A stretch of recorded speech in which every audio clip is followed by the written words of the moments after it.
Hi guys, welcome back to my channel. If you're new here and you're seeing this face for the first time, my name is Amaka and I am a graduate student currently doing my master's at the University of Victoria in Canada. I'm currently on an exchange program, so I have been moving countries a bit, and over time I have gotten a couple of questions from people, not a lot because I'm not that big yet, but a couple of questions from people asking about my program, my visa process, how I was able to get my admission, what documents I submitted, those kind of questions. And I realized that I haven't exactly done a sit-down video to kind of explain what my program is about, or how my program is, or what my program is about. Video answering all those kind of questions here. And then the video I was supposed to post up next is me moving from Canada to Glasgow. So I felt the need to want to post this video now before posting that one up, so that it answers whatever question it is you might have by the time I post that video up. So yeah, this video is just basically to tell and talk to you guys about my relocation journey, school processing, basically every single thing that went into my school process, admission process, basically moving from Nigeria to Canada. If this is kind of video information you're looking for, kind of thing you want to see, stick around and continue to watch. And before I go, or before I continue the video, please don't forget to like, comment and subscribe. Don't forget to do all that good stuff. Don't forget to share. Don't forget to tell your friends to come watch this video. And if you know someone that is currently in the process of looking for schools, trying to apply for their visas, or basically just relocate from Nigeria to whatever country, and you think this video might be helpful to them, don't forget to share it to them. So yeah.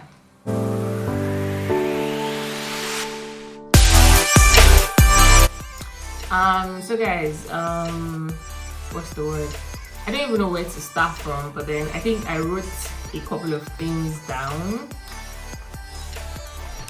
to talk about. First of all, I have not doing sit-down videos is not my forte exactly. I don't know if you can tell already, like it's not exactly something I like to do, because just sitting down and looking at camera isn't exactly, it's pretty much very awkward. So I think that's one reason why I have been running away from videos like this. I think the only sit-down video I ever did was at the very beginning, like my intro video, and then I think showing my birthday gift, something like that. I can't remember. And after that, I have not done any. I have just done vlogs. Like, it's always easier for me to just carry my phone, my camera, and then as I'm going out and going about doing things, show you guys what it is I'm doing. And for me to just sit in one place and shoot a video. And because I have been moving, like I have literally been up and about, like my program involves a lot of mobility. Like it involves me moving from place to place. So I haven't particularly had the time to sit and do the video. But then I said today is today. I was actually supposed to do yesterday, but I got caught up with stuff. And I said today I must actually shoot this video because it's been a long time coming. So basically, where do I start from? I would start from I think I'll answer the question why Canada, to be honest, and when Canada came into question. For the longest time, myself and my friends have always wanted to move to Canada. Like, it has been a dream of ours to actually live in Canada. And this was like right from after grad, before even NYSC started. So Canada has always been it. It wasn't a question of maybe look at other options. Like, nah, I didn't want to go to the UK because the cost of living there is too high. I hear my aunts complain a lot, so that was not even part of it. It was out of the question. Then US, I don't even know why not US, because my dad was actually for US. US, it was, I don't know, I just didn't really want to go somewhere I knew anyone. It was a thing where I wanted to challenge myself and move to a whole ass new country where I didn't know anyone, start life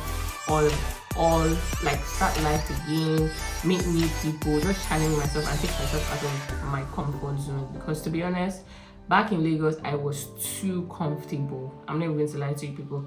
I was too comfortable. So this whole thing started 2018. I started to talk to my dad about it. My mom was all for go for your master's right after school, but I really wanted to get NYSC out of the way. And to be honest, at this point in time, I feel like I should have listened to her, but no regrets. Like, I don't regret anything, to be honest. But looking back now, if I had a chance to go back, I would listen to her. But I started to talk to my dad about it. I started to make plans. I knew it was through school because I really wanted to go back to school. I wanted to get my master's. I had a reason, like that's a personal reason, yeah. But then I really wanted to go back to school and get my master's. And then it was at that point in time where I decided to rethink my career choices. I studied accounting back in school, so I was like, do I really want to practice accounting? What exactly it is do I want to do? And a few years down the line, like 2 years down, I guess, like I graduated 2018, 2020, that was when COVID struck. So it was a thing of, okay, what's going to happen? What next? I had finished NYSC, no jobs were coming. So it's like, next thing, okay, let me just go to school. But at that point in time, because of COVID, I had to put school on pause. Myself and my friends started to talk about express entry, going through the express entry pathway. I never really wanted to do it, but my friends wanted to do it. So it was a thing of, okay, let me try my luck, let me see how it goes. If it works out, fine. If it doesn't, I'm not going to push it. So I wrote my IELTS, I evaluated my degree through WES and my ICANN certification, did all that was necessary, and I got into the pool. And then time passed, our scores were not so high. Then we now started to consider doing French. I started to go for French classes. This was like in 2021. I started to go for French classes. I started to, I don't know, I just started to make plans as far to write the French exam. Like, I didn't even need to have like the highest grades. I just wanted to get, I think, level B2 or B1 or something like that, and to just add to my current score, and then I'll be fine. 2021 passed, and they paused the express entry program. That was when we now started to change our plans again. We're like, you know what? If we keep on depending on this express entry program, we're going to be stuck in this country, which was Nigeria. And at that point in time, things were becoming so ghetto-ish in Lagos, in Nigeria. Everything just started to move mad.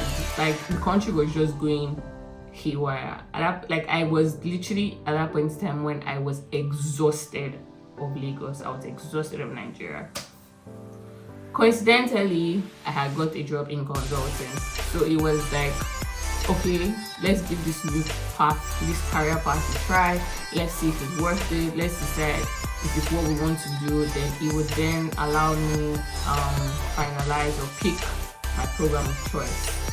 So I started 6 months down. I decided that, you know what, this is what I want to do. Then I started to look for schools, and it was also at the same time when my friends and I decided that we're going to pause on our express entry plan and start to chase school.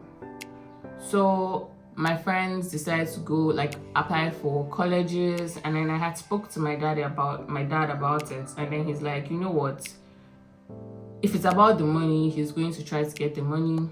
But if I'm going to go to get a master's degree, he would like and prefer if I go to a university, not a college.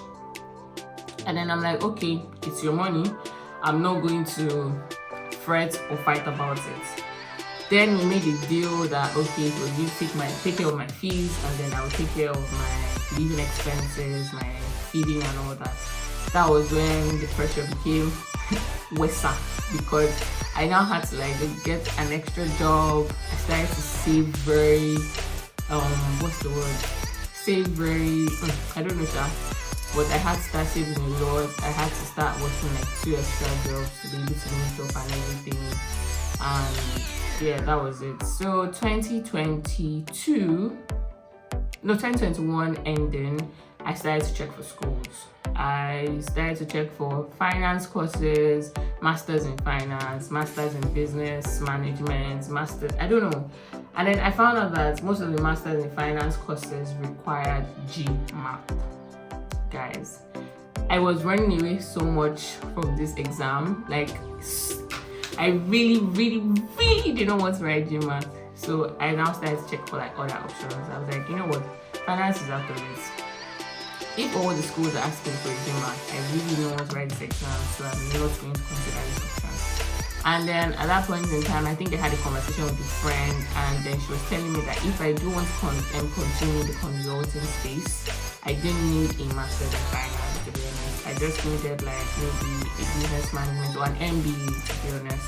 And I didn't want to do an MBA because I was trying to keep my options open to get a PhD. Not right now, but then I feel like later on I would want to, because I've seen my dad go through the whole process and I've seen the advantages that it has brought him. So I was now pretty much open to the idea. I wasn't closed, I was very much closed off to it before, but then now I was open to it, so I was trying to keep my options open. I started to mention for like what's it called, schools that offered like business courses. I would just Google schools in Canada that offer masters of business management. Schools, I don't even know what the keywords were, but I would just Google random stuff. And then this beautiful day, I came across my program. I had never heard of the school, I had never heard of the city, but I had heard of the province, obviously. And then at that point in time, I also found out that, okay, the province was one of like the warmest provinces in Canada. It's still cold, but it's warmer than the other ones. And then I checked out the program, and then I saw it was an exchange program. You get the opportunity to study and travel. I'm like, okay, you have my attention, to be honest. And then I started to check it out. I saw they had like different pathways. There was part 1, part 2, part 3, part 4. There were different things that were that just drew me in. It was like, okay, you have my attention. Okay, I want to know more. Okay, what do I need to do? How do I get there? How do I put in my application? Every single thing.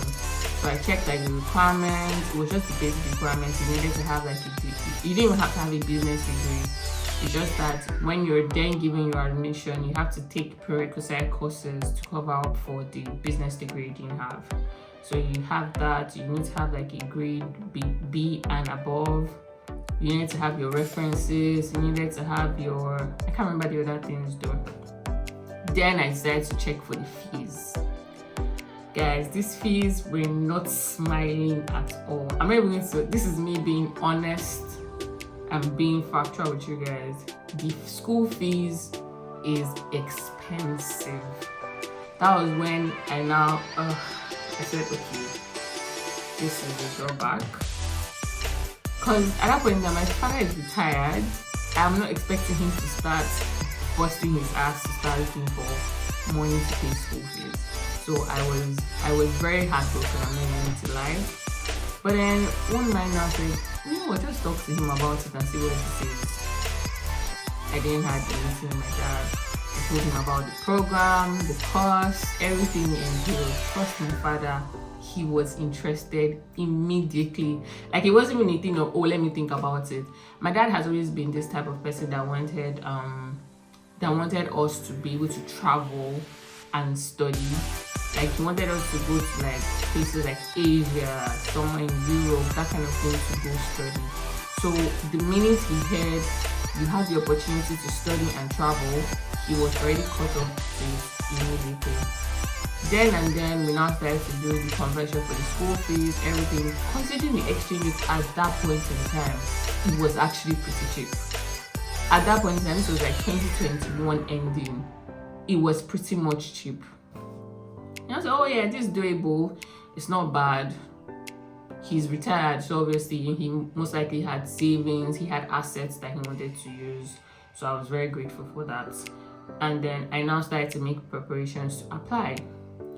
And the way it works is there are 2 intakes. There's the September and the January intake. Oh, I haven't recalled the name of the school. It's the University of Victoria in British Columbia. So there are 2 intakes, September and January. Mind you, this was already January 2022, so that was already gone. So my 2 options were September 2022 and January 2023. I didn't want to do September because I still wanted to work for a couple of months. I wanted to mark 1 year at my workplace, and then at the same time I didn't like the pathway that September was having. I think it was Canada, something, Austria, something. I didn't like the pathway, but the pathway I liked was the Canada, Glasgow, Scotland, and Thailand, Bangkok, Thailand. So that was the pathway that I was very much interested in, and which was a January pathway intake. So I started to prepare for the January intake. The deadline was around, I think, March, April. Sent in my documents, started to chase my course advisors from my uni that I should fill the referencing, all that things. I started to chase. I begged. I was just like, guys, please, I beg, fill this thing before the deadline. Eventually they did, so and now the waiting game now started. So I started to wait for them to get back to me. Mind you, I didn't just apply to any black school. I applied to University of Windsor in Ontario. I applied to University of Liverpool in UK. I also applied to University of Lincoln. I applied to I know there were like 4 schools I applied to. I tried to apply to Chicago Business School, but it was an MBA program, so I started but I didn't finish. So in May, I then got my admission to University of Windsor. So they now started to ask for like deposits, that I should accept the offer. And then I'm like, do I really want to accept this offer? I'm still waiting on the one I really want to go to, so let me just wait. A few weeks after University of Liverpool came, I even got a scholarship about half off, something like that, I can't remember. And then I'm like, do I still want to accept it? My dad was like, let's wait. And then coincidentally, at that point in time, I was even still waiting to hear back from schools. My friends had gotten their visas, their admission. They were preparing to leave Nigeria, which was May-June period of 2022. So I was getting ready to say my goodbyes. I was telling them bye and all that stuff. July came. I had planned a trip to the UK. So I was getting my stuff ready to travel, taking my leave of work, all that, and then the admission came in. Like, I was the happiest person in the world. I was like, finally. And then mind you, before the admission came in, I know I'm going back and forth, but before the admission came in, I had to do an interview. So like a week or 2 weeks before I got the admission, I received a mail that I was shortlisted for an interview with the dean for my program. So the interview was pretty much basic to try to get to know me, know about my interests, why am I choosing to do the program, why Canada, know about if my past experiences align with what it is I want to do in the future, that kind of thing. And then the people I had spoken to told me that once you had been called for the interview, you are more or less getting the admission already. So after the interview, I had to do like some Excel work just to test my Excel skills. And one thing, now that I think about it, I don't know why we did that, because till now we haven't done anything that required Excel. But then that's by the way, sure. So after the Excel thing, I had to send it in within a day, and then a week or 2 weeks after, I got my admission. So mind you, I got my admission, but I was already planning a trip, or rather, I was already about to take a trip. So I really couldn't do much. I just got my admission. Myself and my dad hustled to pay my deposits. And then this is where it gets very tricky. Not tricky, this is where it gets very annoying. And this is where it is you find out that the country is actually in the pithole. So it was time for me to pay my deposit. They gave us, I think, a 7-day thingy to pay the deposits. This is not even a case where we don't even have the money. The money is there. But then the means to pay the money was not there. And then we were going back and forth to the bank. At some point in time, my dad even got very frustrated. He's like, you would be hearing people talk about these things, but then until it is your turn to experience it, you don't realize how bad it is. We had been hearing dollar scarcity, FX scarcity, but we did not know how bad it was until we had to go into a bank to try to pay fees with dollars, with money that was in my father's bank account. Back and forth, the deadline passed.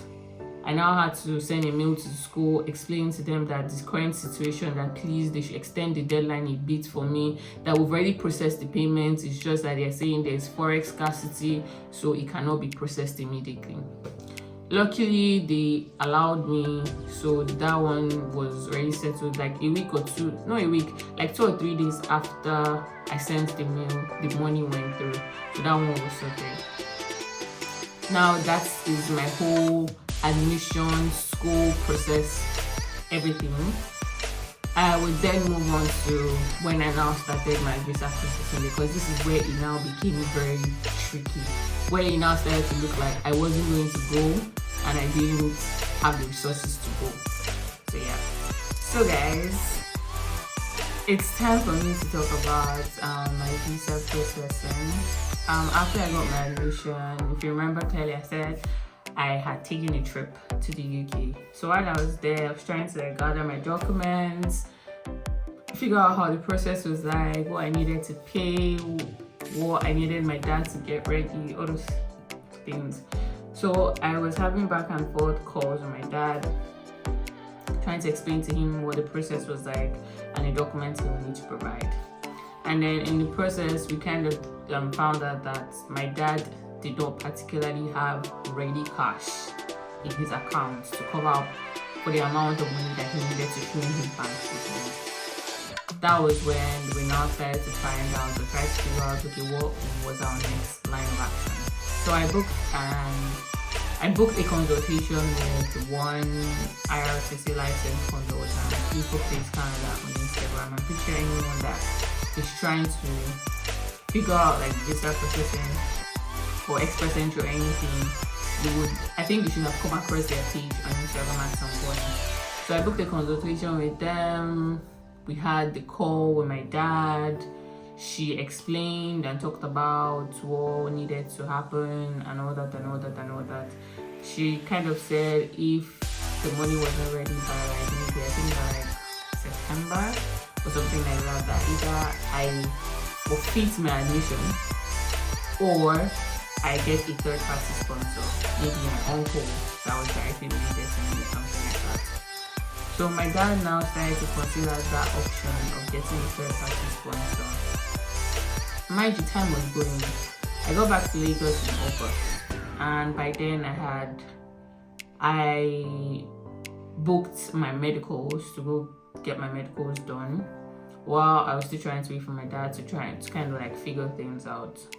Then when my medicals were done, August passed, September passed, nothing had happened. I started to now maybe accept that I might not actually be going to school in January. And then, I don't know, to be honest, this whole process taught me that you cannot trust only you and your actions. You have to put everything to God and trust in His ways that He will come through. I started to pray, I started to go to church, or not started to, but then I used to go to church already, but then I started going to church more frequently, like even during the weekdays when I had break from work. My prayer got intensified. I was praying about this before, but then now I started to intensify my prayer. So at that time, I now joined the group chat on Telegram. I think it was Niger something, Canada support, something very weird like that. I can't remember the name. And then there was a voice note or a recording of a call that they had at some point in time. So I asked the question that if you don't have ready-made cash but you have assets, can you still go ahead and apply for your visa? And somebody replied that I should go listen to the recording, that it will properly explain all I need to know about proof of funds. So I went, I started to listen to it. I listened. It was about 20 minutes in that they talked about the whole proof of funds thing, and I already got the answer to my question. Then I went to my dad and I told my dad, I know what, Daddy, instead of us waiting for this money to come into your account. You can always apply with the assets you have. Then we started to put heads together to try, because if you have assets, you have to provide evidence that you own the assets. You have to provide evidence that the assets is worth the amount of money you want to claim on it. Let's say your school fees is about 20 million. The asset has to be 20 million and more, so that if you sell the assets, you have money to pay your fees, but you also have money to take care of yourself. Because these are the things that came up while I was trying to do this thing, that even if you are claiming, like you are submitting documents for proof of funds, you still have to have that extra money, because visa officer will ask, okay, if they end up paying this money for you for your fees, what extra money will they have to leave off on? Are they going to use all the money they have in the world to take care of the school fees? It's not realistic. So it shows that it's not at this point in time you're supposed to go to school. Wait till you have extra money, or till your parents have extra money to send you to school. So I found out that there were a lot of things that the visa officers will ask, a lot of questions that might come up. So at every point in time I was trying to do whatever it is I was doing, I was trying to make sure that whatever kind of question it is they would have, I would have provided the documents for them to answer it.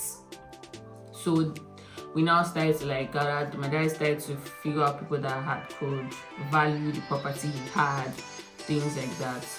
Then another option came for a loan. My friend at work had told me about Empower, but I went to check and I found out that I don't think my school fell under the category of people that qualified for the loan. That was it. Then the next thing was then to begin to start trying to figure out how to sell the assets my dad had. But as we know how Nigeria was, things were moving slowly. There was not a ready buyer. That was when that flood thing happened, and then a part of where the land had been covered by the flood. So the agent that was even trying to help sell it off kept saying that it wasn't even the right time because it was flooded. So even if anybody wanted to come and do inspection and check the land, they would see that it was flooded, and it would definitely reduce the value that it would be sold at. So that was already another downside. As God will have it, something came through, and my dad was able to get the money and then deposited it in his account. Then we now began to I now started to write my statement of purpose, edit it properly, put in all. Maybe I would make a video trying to read out my statement of purpose. Why Canada, why my school, why the program, my home ties, and my travel history. I made sure to include every single thing. Then my dad now wrote a separate letter of sponsorship. So in the letter that I wrote, I didn't put anything regarding funds at all. My dad's letter addressed it to the core. I was even very surprised with how well he wrote that letter. Anyway, I was not surprised because my dad is a journalist, so I expected that he was going to write for them. The level to which he wrote that letter, he finished his letter, I finished my letter, I gathered all my documents, every single thing. For myself, what did I include? I put my letter of my statement of purpose was there. I included a copy of all my visas that I had got to indicate my proof of my travel history, my proof of home ties. I indicated a copy of my pension statement, indicated a copy of a recent family picture to show that all my family members are here, so I'm definitely going to come back. I also included my NIN, all the NIN copies of my siblings and my parents, their passports too as well, my birth certificate to show that my parents are my parents, that's why they're sponsoring me. My dad also did an affidavit of support saying that I am his daughter and he's being responsible for my school fees. He has been responsible for my school fees from childhood. He also did an affidavit of support for me stating that I am his daughter, and then he's going to be responsible for my fees, that I will not be liable to the Canadian government for anything. What again did I submit? Yeah, that was pretty much it. My passports, I submitted I already mentioned my pension statement. If I remember anything, I'll probably just include it in screen, like on the screen, to show like the other documents I submitted as well. I think I also submitted like my Babcock certificate, my NYC certificate. Yeah, I think those are the only documents I remember submitting. Then on my dad's side, he submitted all the documents relating to the assets he had. He submitted his 6 months bank statement. He submitted his passport. He submitted the affidavit of support that I told you guys that he did. He submitted what did he submit? I think he did an evaluation of the properties. He submitted a report for that. He submitted like his pension. I think he got a letter from his pension fund administrator to show that this is money he has in his pension and those type of things there. That was basically it. The funny thing is I didn't have a lot of documentation to submit because there was no need for the lot of documentation to submit. My father is a retired man, so there was no source of income per se to show. He did not have up to the money he had up to the money in the account, so he submitted his bank statement. I know at some point in time I even thought he was supposed to submit like tax something, but at the time I was even submitting my I did not remember. So we just submitted what it is so hard. And I submitted this application November 14. I'll be November 15, one of them. I know it was very close. No, I'll be October. No, sorry. Yeah, November 13. I remember very well. And then I went ahead to book my biometrics. I had to pay, it was $285 Canadian dollars. My friend had to pay for me with her card because none of our Nigerian cards were working. Nigeria ghetto. Anyway, after that, I booked my biometrics for like the next week, and I went to and I'm getting there. My friend had already told me that I was supposed to bring like a copy of the letter, copy of my passport, copy of I think that was that, but then I didn't know it was a colored photocopy. So I got there, just letting you guys know you need to carry a colored photocopy. Because I got there and I had to spend money that I did not have. That was even the time when there was cash scarcity. Sorry, no, that was not very cash. I don't know, there was something wrong at that point in time because I know I couldn't pay with my card or my account, something very weird like that. So I got there and then I had to do a whole last minute photocopy. So I had to do that photocopy, did my biometrics letter. I had to also take what again did I have to take? I carried my passport to along with me. Yeah, I think these were the things I had to take. So I went, did my biometrics, fine, it was okay, no stress, nothing. And then the waiting game started. Guys, I don't know if you remember one in my previous video when my relocation video where I showed you guys me having to travel to the east to go and get my passport done. At that point in time, I figured that my passport was expiring March 2022. This was November 2022. I needed to get a new passport. If not, I would have to begin to struggle to get a passport by the time I travel. And then at that point in time, I was starting to hear that they would not give me a visa because there are not enough months left on my passport. My dad had started to hustle for new passport for me. Doing it in Lagos was a no-go area because we couldn't even get a date to go and get capturing done. So the person my dad knew said we have to come back to my hometown to get it done. So I had to travel to go and do my capturing and all that. So I did that. Okay, now done capturing. But where is the passport? November passed, nothing. December, nothing. No, sorry. Before I even submitted my visa, I had gone to do my capturing. I did my capturing all the way in, I think, September, maybe October, one of them. Because I know when I had submitted my application, I now started to like push the guy that how far this passport though, because in case they get back to me anytime, I need to have the new passport to send for stamping. And then I was just pretty confident that they were going to get back to me on time, because some of my friends that had applied earlier, they got back to them within, I had a friend that got back to her within 13 days, 2 weeks. I had a friend within a month. So I was like, okay, they're getting back to me fast. My tone will not be different. I now started to push for this passport, push for this passport. September, October, November, nothing. Oh yeah, December now, how far my passport? My dad now started to call. They started to give excuse that there's no booklet, that there's no this one. I was just frustrated. With all this happening now, my school now started to send mail that if I don't get my visa within a certain time, I would have to defer.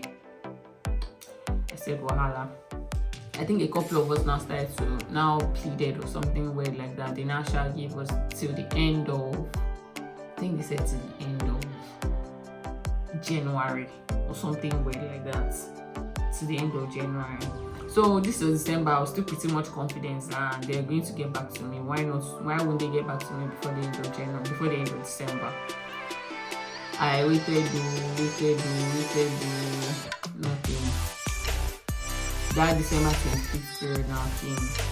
It was now I think, and I found out that they were doing on date. But where I was praying. There's some days I would just wake up and be like, God, I beg. My mom don't come to my room any news. It was just pressure from everywhere, left, right, center. I started to pray. Like, see, waiting for your visa to come back, especially from IRCC, it will test your faith. Let me not lie to you. It will test your faith, test your patience, test your trust in God, test everything that you made to believe, or test everything that you thought you knew, because it was not a nice process at all. It was very trying and tiring. I'm not even going to lie to you. Like, I was exhausted because at this point in time I was already finishing at work. I had put in my notice. End of the year, we're rounding up at work, so every single thing I was working on, I was trying to prepare and hand off to the next person I was going to take over. So I was trying to deal with that. I was also trying to deal with hearing back from IRCC, trying to get my passport back. Everything was exhausting.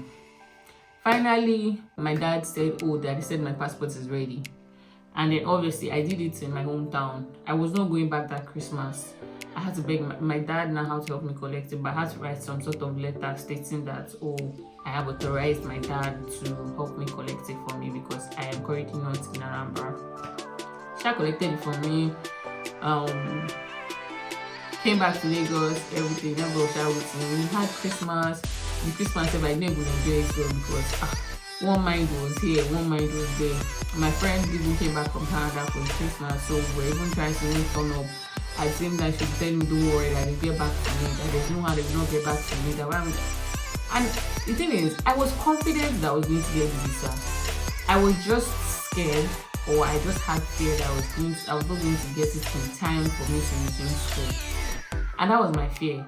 I didn't want my school to have to tell me to defer because, bro, I already quit my job. Where do I want to start from and wait till September to go to school? So I really didn't want that. But I was very much confident I was going to get it. I just did not know the timing that it would come. So December has finished, January started. What's the word?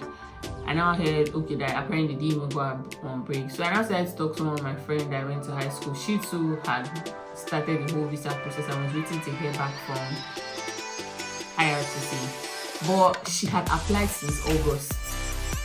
And I was not saying to myself, if somebody that had applied since August had not heard back, me that I now applied when would I not hear back from them? But coincidentally, at that time on the group chat I was, a lot of people were getting their visas. It was like as if no, they were actually getting back to people. Somebody now started to say that, oh, send me to the Nairobi office, that they're the ones handling most of Nigeria's application. There were a list of emails that people used to say send mails to. So I now used to time it.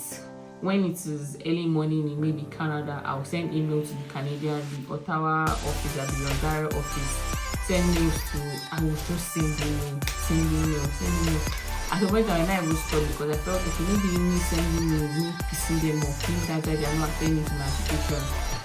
Somebody now came again and said, send mail to MP of the province, that is the city that your school is in. I started to do that one. I sent mail to her.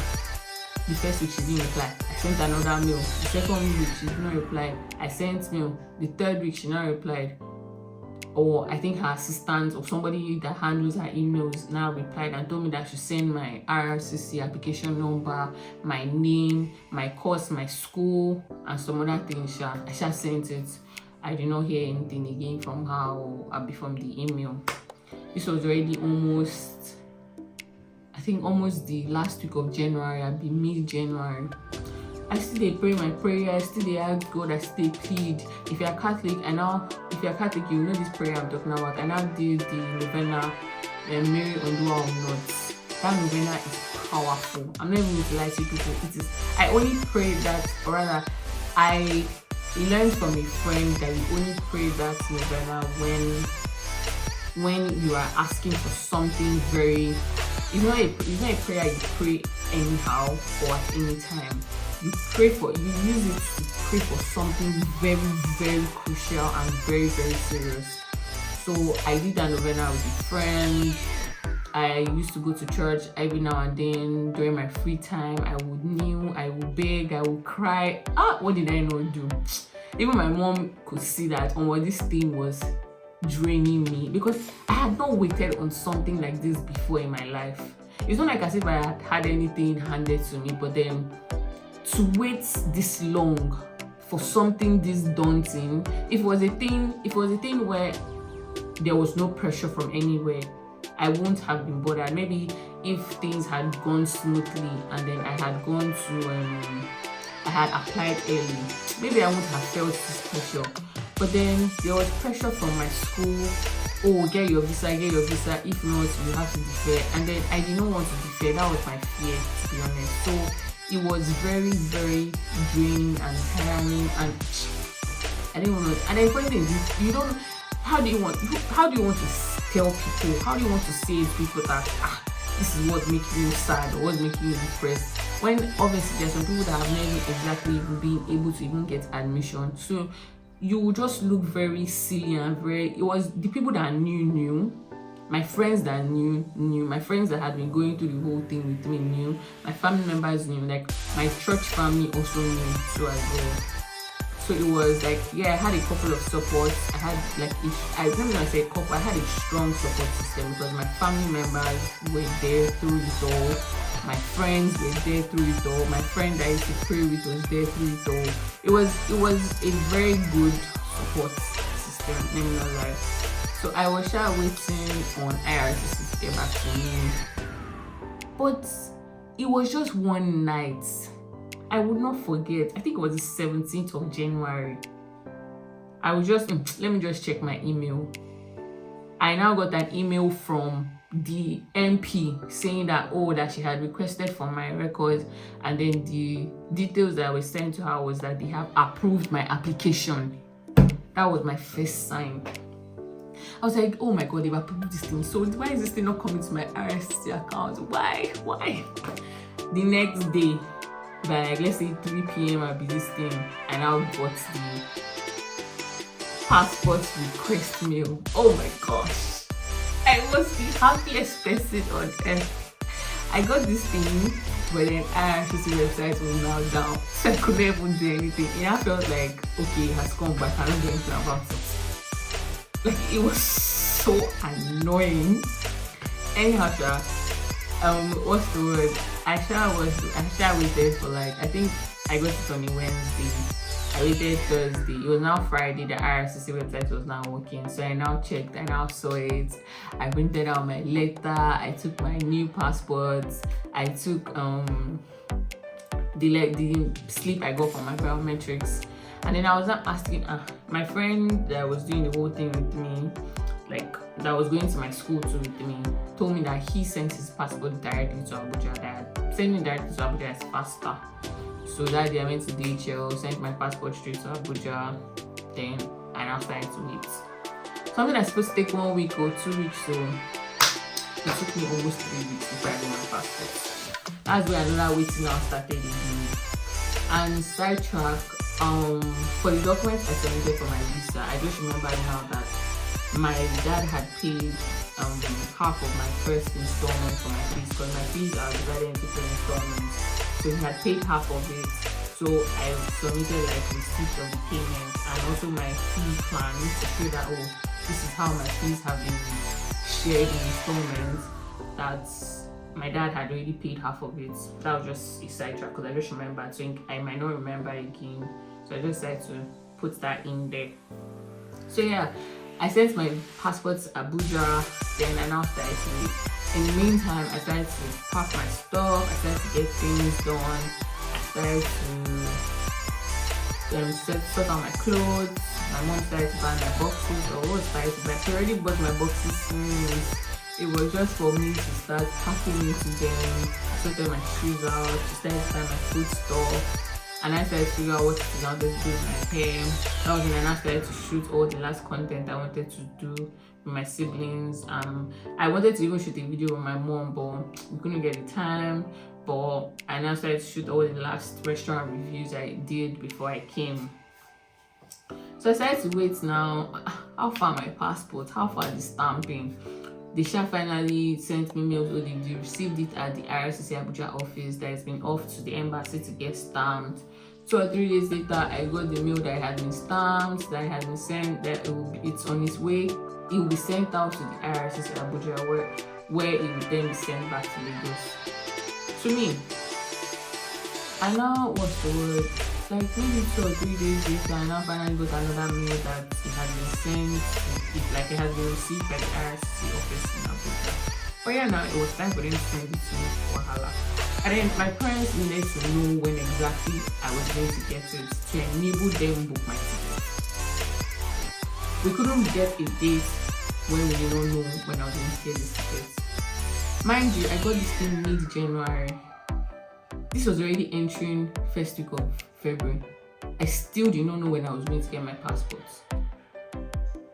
The second week of February, that was the week before Valentine's, my dad now said, you know what, that time is already going. He didn't even say that out of just saying it. It was because my school, I had finally informed my school that I had got my visa, and then they now told me that they are giving me only 2 weeks to resume to school.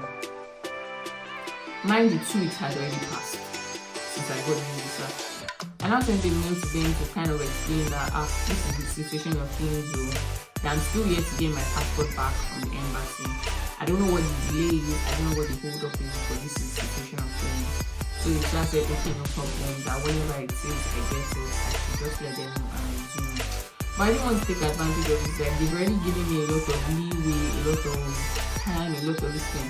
I needed to resume school because I was already falling back in class, because I started classes online, but trust me, it's not it at all. I couldn't follow up with a lot of things, and to an extent, most of my professors were not even trying to help the situation, because they would just turn on the laptop with Zoom and just leave those of us online in one corner. We could not see what was going on the board. We could not hear what he was saying. I think it was just one of my professors that literally went the extra mile to buy like a headphone so that as he was speaking, we could hear him online. So I really didn't like the fact that I was taking classes online because I wasn't following, I wasn't catching up, I didn't understand what was going on. What again? I don't know, I didn't like it. And then because of time difference, I would be having my classes late into the night. I would now have to sleep, then wake up early again so I could get things done. It was getting tiring and actually frustrating. So I needed to actually get done with this whole thing and move. The week before Valentine's Day, that was with my dad, and I said, you know what? Why don't you just go to the Abuja office and pick up this passport yourself? Trust me, I had thought about it, but my fear was I don't want a thing where I would get to the office and then they tell me they sent it out. So I would have wasted my time going to Abuja. But anyways, I tried to call, and the point is, anytime I tried to call their customer support, this thing, it was not working, it was not going through, they would not pick, or maybe the queue will be long and I will not be able to speak to any agent, and then it will cut off. So my dad now tried to see if he could find, he had like people in Abuja that he could call to help me go check if the passport was still there. The guy that he sent went, but to no avail. He couldn't, and they didn't let him go in, they didn't let him check, nothing. So I was now finally, this was now when that cash scarcity started. Because I remember this fateful day, myself and my dad went out to try to go and get cash, to go and hustle for cash. At the same time, try to now pay the remaining part of my school fees and try to book the plane tickets. I was not able to reach out to the because I was able to now get a customer care representative to speak to for the IRCC Abuja office, or rather VFS office, that's what they're called, not IRCC. So I was not able to get through to someone. So I now told her that, I've not been able to reach someone, that I need to find out if my passport is there so that I can just come and pick it up instead of them sending it back to me here in Lagos. She now said that if I have not received a mail stating that it has left the office, then chances that it is still in the office is very high. That what I needed to do was send a mail to the office telling them not to bother sending it out anymore, that I'm going to come and pick it up, but that they cannot do a refund of the money that I have paid for them to send it back to me. I said, at this point in time, I didn't look for a refund. Just let me know if my passport is in Abuja so I can come and carry it. She now said, yeah, sure. So I sent the mail almost immediately, and then luckily for me, I was able to get a reply almost immediately stating that they would cancel the return that I had made, and my passport will still be in the office. So I told my dad there and then. He was like, yes, good. And then we just went ahead, booked the tickets that I was supposed to book, and then when I got home, I booked airpiece to leave Lagos 6 a.m. on, I think it was on Friday, to come back by like 3 p.m. maybe 4 p.m. that same day. So that was it, paid everything. Then that was when I did my spend a day with me in Abuja vlog. I think I probably didn't get here. That was why I went to Abuja. I needed to go collect my passport. So I went. It was pretty straightforward and very easy. It wasn't daunting or stressful like I thought it would be. I thought maybe there would be this crowd or something I would need to face, but funny enough, it wasn't. So I got there, got in, picked up my passport, signed some documents, submitted my slip from what's called VFS, collected my passport, and then that was it. Then I went out to eat, and when my flight was about to take off, I took a cab back to the airport and back to Lagos, and then that was it. That was how I got my passport back. My flight had already been booked, so I now started to say my final goodbyes, and I left Lagos on the 9th of February 13th. On the 9th of February 13th into Valentine's Day. And I arrived Vancouver, where I then took another flight to Victoria to my school. And then before then, I already booked my accommodation. I got a place to Facebook Marketplace. Yeah, that has been my whole school journey, and it's still going. There's still a lot of things I'm learning, culture shocks I have absorbed, because going from Victoria to Glasgow hasn't been smooth sailing. And I think when my exchange is done, because from Glasgow now I am heading to Thailand in a few weeks. When that is done, I would then do another sit-down video to talk about how my program was, like my experience so far in the 3 countries. Talk about the culture shocks I got from Canada to Glasgow and then to Thailand. Talk about the financial side to it. Talk about the lessons I have learned, how my program has changed me, because I have not even done the final 3 months. For these 6 months I have done, oh my god, it has taught me a lot about myself. I have learned a lot of things about my person, my personality, different things. So like I would definitely do another video talking about that. Then from Thailand I head back to Canada, where I would then begin to start my new life in Canada, because I'm supposed to do like an internship, and I would definitely carry you guys along with that. I have started to apply to a couple of jobs. I have a couple of interviews lined up. Fingers crossed, and you guys too, please pray for me to get one of them and to get the one I really want. There's one I really want, so I'm just hoping and praying that I do get it and everything works out eventually. Or as I have started to carry you guys along in my new journey, I will definitely carry you guys along with it. The good, the bad, the ugly, the happy, the sad moments, and you guys will know everything about it. So yeah, this is the end of my video. Anyways, I hope you guys were able to, or rather I hope this video was able to answer any form of questions you might have about my program, my visa processing, the documents I submitted, because I've had a couple of questions about the documents I submitted. So in all, my visa processing took about 2 months, like 2 months on the dot, 8 weeks. It literally took 8 weeks on the dot. So I'm glad that was my story, because I've heard people that it took longer. My friend that applied in August, that was definitely long.